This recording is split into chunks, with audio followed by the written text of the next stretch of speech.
Cameroon, for decades, was known as the most peaceful country in Africa. For the last 3 years, it has been rocked by socio-political unrest and armed conflict between the state armed forces and the non-state armed groups in the two English-speaking regions of the country. According to the United Nations Office for Coordination of Humanitarian Affairs, the conflict, which began in 2016, has left more than 346,000 people displaced from their homes, either as refugees in neighboring Nigeria or as internally displaced persons in safe zones of the regions. These internally displaced persons, who are mostly women and girls, are exposed to all forms of gender-based violence, coupled with the fact that they now reside in new communities with no source of livelihood.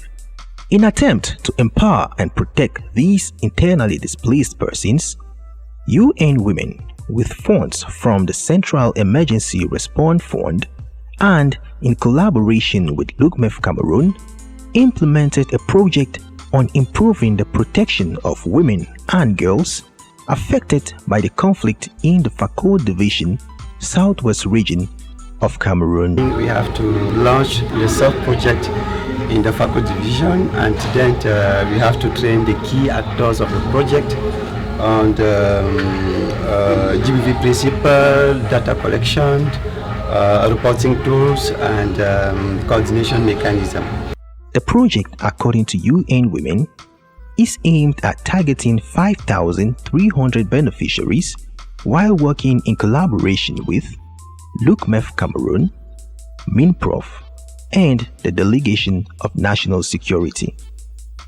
UNwomen, as one of the implementing partners of the project, organized a series of trainings to economically empower internally displaced persons on rapid income generating activities.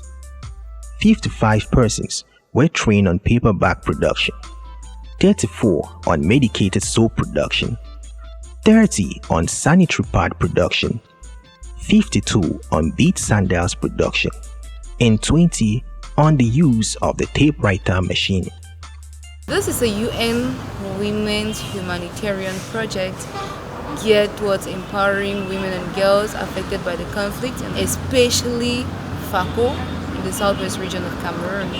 So with regards to this project, 80% of beneficiaries are going to be internally displaced persons, and 20% are going to be host communities. The trainees, who were mostly internally displaced persons hosted by communities in the Fako Division, expressed satisfaction following the skills acquired during these trainings.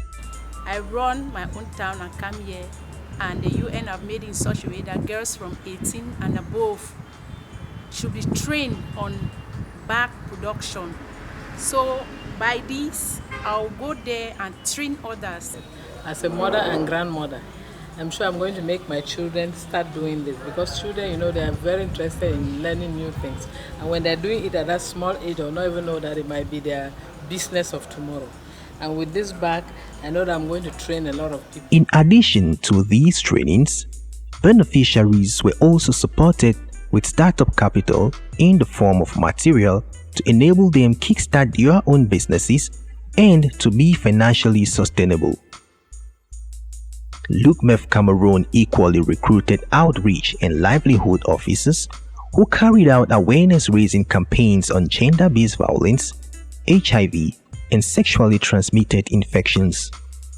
These community mobilizers were able to reach out to more than 5,000 persons in the project area. Within the context of the project, farm inputs were also donated to 25 cooperatives in the Fako Division who were host to internally displaced persons.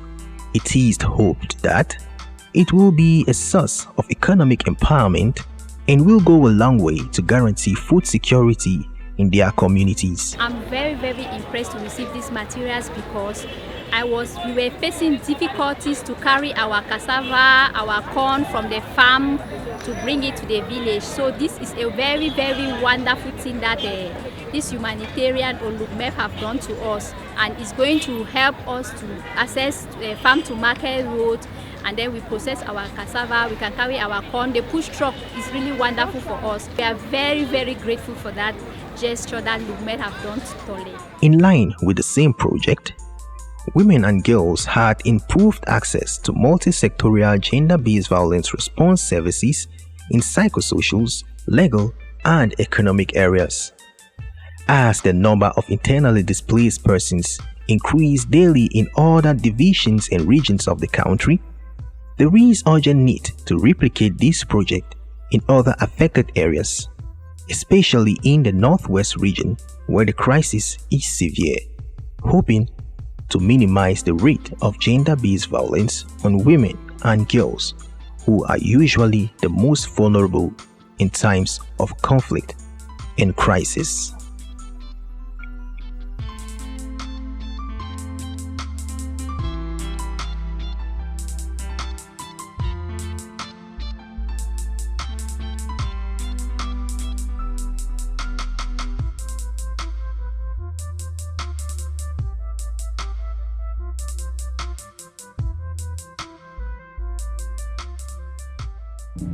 This is Legacy Development TV.